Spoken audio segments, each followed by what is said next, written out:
Hello, and welcome back to Finance House, the channel where we uncover the financial stories hidden in the pages of history. Today, we're diving into a story of patriotism, promises, and a debt that some argue was never truly repaid. We're talking about the Liberty Bonds of World War I. Was this the greatest financing campaign in history, or one of its most cleverly disguised scams? Let's set the scene. It's 1917.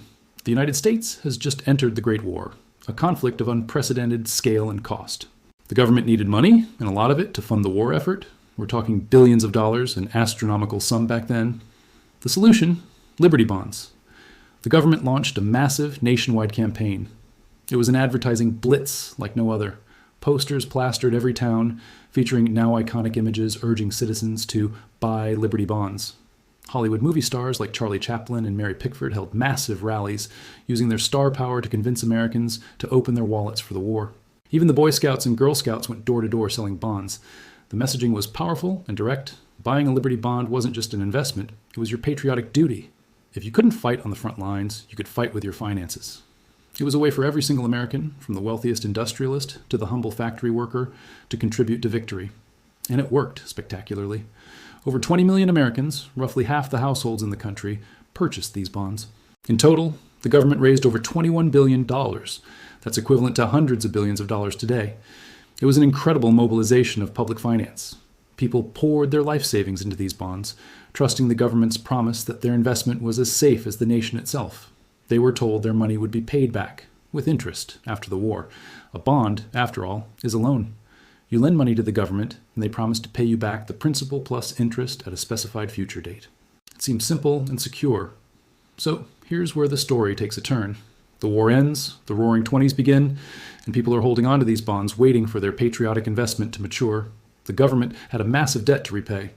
But then, a series of events unfolded that fundamentally changed the nature of that debt. The first major event was the Great Depression, which began in 1929. The economic collapse put immense strain on the government's finances. But the real game changer came in 1933, under President Franklin D. Roosevelt's administration. To combat the Depression, FDR took the United States off the gold standard. Why is this so important? Because Liberty bonds contained what was known as a gold clause. This clause explicitly promised that the bonds would be repaid in gold coin of the present standard of value. This was a crucial guarantee for investors. It meant that no matter what happened to the value of the paper dollar, their investment was backed by the stability and timeless value of gold. They weren't just buying a promise from the government, they were buying a promise backed by a tangible, precious metal. It was the ultimate security blanket for their investment. But in April 1933, FDR issued Executive Order 6102. This order made it illegal for private citizens to own most forms of gold. People were required to turn in their gold coins, bullion, and certificates to the Federal Reserve in exchange for paper currency at a rate of $20.67 per ounce. The government was essentially confiscating the public's gold. A few months later, the government passed the Gold Reserve Act of 1934. This act officially devalued the U.S. dollar relative to gold. The official price of gold was raised from $20.67 to $35 per ounce. Think about that for a moment. The government first takes your gold, giving you about $20 for it. Then, it immediately turns around and declares that same gold is now worth $35. This move effectively reduced the value of the U.S. dollar by over 40% overnight. So how does this connect back to the Liberty bonds? Remember that gold clause? It was supposed to protect bondholders from this exact scenario, a devaluation of the currency. According to the contract, if the dollar was devalued, the government should have paid bondholders more paper dollars to equal the original gold value they were promised. But the government had another move up its sleeve.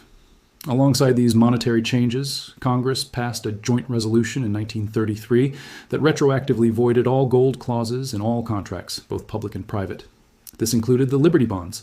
The government essentially passed a law that said, "We know we promised to pay you back in gold, but we're changing the rules. The promise is now null and void." This led to a series of Supreme Court cases in 1935, collectively known as the Gold Clause cases. Bondholders sued, arguing that the government had breached its contract. It was a clear-cut case, right? A contract is a contract.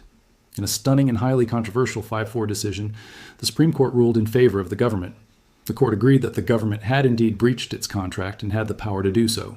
They reasoned that allowing the gold clauses to stand would interfere with Congress as constitutional power to regulate the nation's currency and would give bondholders an unjust enrichment, or a windfall. So What did this mean for the average person who bought a Liberty bond? It meant that when their bond matured, they were paid back not in the valuable gold they were promised, but in the newly devalued paper dollars. They received the face value of the bond, yes, but those dollars had significantly less purchasing power. They had lost over 40% of their investment's real value thanks to the government's actions. The patriotic citizens who had loaned their savings to the country in its time of need were repaid in a currency that had been deliberately and legally weakened. The promise of being paid in gold, a key selling point of the bonds, was retroactively erased. From this perspective, it's easy to see why many people felt scammed. They had trusted the government's word, which was literally written on the bond, and that word was broken. The very entity that was supposed to uphold the rule of law had changed the law to get out of its own contractual obligation. Was it a necessary evil to save the country from the Great Depression, as the government argued? Or was it a calculated default on a debt owed to its own citizens? This question is still debated by historians and economists today. Proponents of FDR's actions argue that these drastic measures were essential to increase the money supply, raise prices, and pull the economy out of its deflationary spiral. They believe the needs of the many outweighed the contractual rights of a few.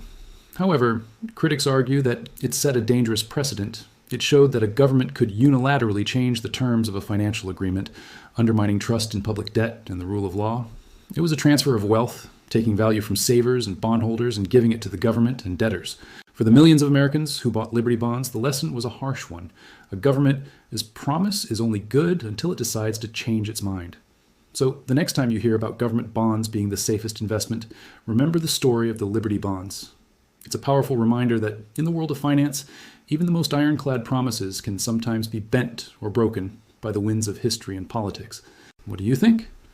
Was this a necessary presidential action to save a nation in crisis, or a massive betrayal of public trust? Let us know your thoughts in the comments below. Thanks for joining us on Finance House. If you found this story fascinating, don't forget to hit that like button, subscribe, and ring the bell so you never miss another dive into the hidden world of finance. See you next time.